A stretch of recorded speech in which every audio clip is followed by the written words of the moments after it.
আজ আমার ডিভোর্সের 5 মাস পার হলো। ডিভোর্স আমি দেইনি, ডিভোর্স দিয়েছে আমার প্রাণের স্বামী, যাকে ছাড়া আমার জীবন কল্পনা করা অসম্ভব ছিল। খুব ভালোবাসি মানুষটাকে। আমার বয়স 23 বছর। আমার 22 বছরের জীবনে এত ভালোবাসা পেয়েছি আমার পরিবার, আত্মীয় স্বজনদের কাছে, কিন্তু তার 1 বছরের ভালোবাসার কাছে সব তুচ্ছ হয়ে গেল। 1 বছর আগে আমাদের বিয়ে হয়। বিয়ের আগে 1 মাসের প্রণয়, এরপরে বিয়ে। মানুষটাকে 1টা বছর এত ভালোবেসেছি, তাকে ছাড়া আমার জীবন কল্পনা করতেও কঠিন হয়। বিয়ের 5 মাসের মাথায় তাকে নিয়ে একটা খারাপ স্বপ্ন দেখি। সে সড়ক দুর্ঘটনায় মারা যায়। তার কাফন পেঁচানো লাশ দেখি। সেই থেকে স্বপ্নটা মনে উঠলে হাউমাউ করে কাঁদতাম। তাকে আমি এতটাই ভালোবাসতাম যেন অনেক সময় অনেক খাবার কম থাকলে বাসায় তা নিজে না খেয়ে তাকে দিতাম। সব সময় খাবারের ভালো আর বড় পিসটা আমি তাকেই দিতাম। শপিংয়ে গেলে পর্যন্ত তার জন্য আগে কিনতাম। সব সময় আমি আমার পরিবার থেকে বেশি জিনিস নিতাম, আর তার শ্বশুরবাড়ি লোকদের উপহার দিতাম, সেটা পেঁয়াজ থেকে শুরু করে আলু পর্যন্ত। এমনকি মাস খাবারের বাজারটা পর্যন্ত আমার বাবাকে বলতাম দেওয়ার জন্য। তাদের ভালোবাসতে কখনো কমতি রাখিনি। একবার আমার ননদ আমার কানে একজোড়া সোনার দুল দেখে, আর তার নাকি খুব পছন্দ হয়েছে। আমি সাথে সাথে সেটা খুলে দিয়ে ফেলি, শুধুমাত্র তাদের ভালোবাসি বলে। রাতের পর রাত না ঘুমিয়ে স্বামীর সেবা করতাম, পা টিপে দিতাম, পিঠ চুলকিয়ে দিতাম। সে যা বলতো তা শুনতাম। তার পরিবারের খেদমত করতাম, তার আত্মীয় স্বজনদের মাথায় তুলে রাখতাম, কিন্তু প্রতিদানে কিছুই পেলাম না। সে রাতের পর রাত বাহিরে থাকতো, অথচ আমাকে বলতো ব্যবসার কাজে নাকি সে বিজি আছে। আমি কখনো তাকে কল করলে লাইনে পেতাম না, সেটা অবশ্য বিয়ের 3 মাস পর থেকে। সে আমাকে ফেসবুক, ইমো, এমনকি নাম্বারে পর্যন্ত ব্লক করে রাখতো, আর দরকারে সে শুধু ফোন করতো। এমনি কখনো করতো না। সকালে বের হতো, আসতো রাতে 3টা বাজে। আমাকে কেমন যেন পাত্তা দিত না, অথচ সারা রাত না ঘুমিয়ে আমি তার জন্য অপেক্ষা করতাম।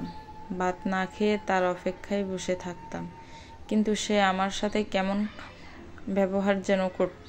বলে রাখি, বিয়ের পর আমি একটু মোটা হয়ে যাই, ওজন 70-এর উপরে যায়। সে এটা নিয়ে আমাকে অনেক কথা বলতো, কিন্তু আমি না খেয়ে থাকতে পারতাম না। খেতে খুব ভালোবাসতাম, সে খুব বাজে রকমের ব্যবহার করত, এমনকি কথায় কথায় মুঠি হাতিও বলতো। এর মধ্যে সে পরকীয়াতে জড়িয়ে পড়ল বিভিন্ন মেয়ের সাথে। তাদের সাথে খুব খোলামেলা কথা বলতো, এমনকি ফোন সেক্সও করতো। এসব বুঝতে পেরে প্রমাণসহ আমি পরিবারের সবাইকে জানাই।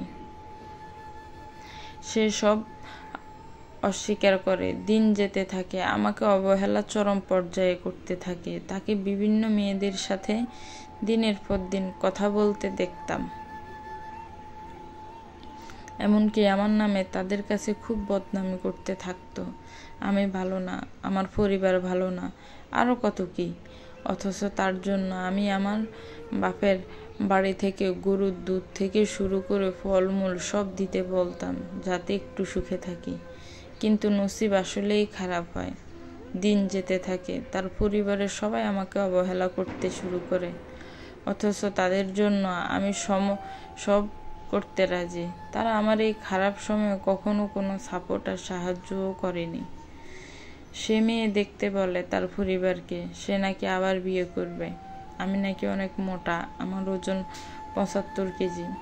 সবাই বলতো আমি নাকি দেখতে খুব সুন্দর। সে আমার নামে মানুষকে খুব খারাপ কথা বলতো। তার পরিবারও তার জন্য মেয়ে দেখতে শুরু করে। আমি খুব ভেঙে পড়ি, তার পায়ে পড়ে সংসারটা ভিক্ষা চেয়েছিলাম। সে আমাকে বাপের বাড়ি পাঠিয়ে দেয়।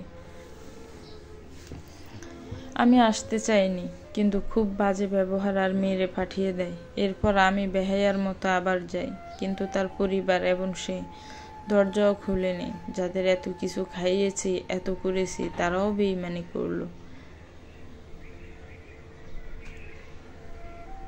আমি চলে আসি। তাকে বিভিন্ন নাম্বার থেকে কল দিতাম, সে কথা বলতো না, খুব গালাগালি করতো। আমি নিজেকে শক্ত করার অনেক চেষ্টা করি। তার ফোনের পাসওয়ার্ড আমি জানতাম, তাই লুকিয়ে লুকিয়ে দেখতাম সে কি করে না করে। দেখতাম কত মেয়ের সাথে যে সম্পর্ক করতো, এমনকি আপনজনদের ও আমার নামে বুঝাতো আর বলতো আমি খারাপ মেয়ে দেখার জন্য। এর মধ্যে ডিভোর্স নোটিশ পাঠায়। প্রথমটা রিসিভ করিনি, পরপর 3টা পাঠায় আর ডিভোর্স হয়ে যায়। তার বাসায় প্রায় 2 লাখ টাকার ফার্নিচার দিয়েছিল আমার পরিবার, সেগুলোও সে দেয়নি। খুব মায়া লাগে বাসাটার জন্য, আমার বিছানাটার জন্য। এসব সহ্য করতে না পেরে ইঁদুর মারার বিষ আর তেলা পোকা মারার বিষ খায়, কিন্তু ভাগ্যক্রমে বেঁচে যায়। মৃত্যু আমাকে কাছে টেনে নেয়নি। এখন পর্যন্ত লাশ হয়ে কোনো রকম বেঁচে আছি। শুনেছি সে নাকি বিয়ে করেছে 3 দিন আগে, খুব সুখে আছে। আমি যেই বিছানাটায় ঘুমাতাম সেই বিছানায় এখন অন্য মেয়ে নিয়ে ঘুমাচ্ছে। আমার বেঁচে থাকাটাই কষ্টকর হয়ে পড়েছে, কিন্তু আল্লাহ আমাকে উঠাচ্ছে না। আমার বাবা মা ও 4 ভাই খুব সাপোর্ট দেয়, কিন্তু সেটাতেও মনোবল পাচ্ছি না। দোয়া করবেন আমার জন্য। গল্পটি ভালো লাগলে একটি লাইক কমেন্টস করবেন আর আমার চ্যানেলটাকে সাবস্ক্রাইব করে রাখবেন প্লিজ।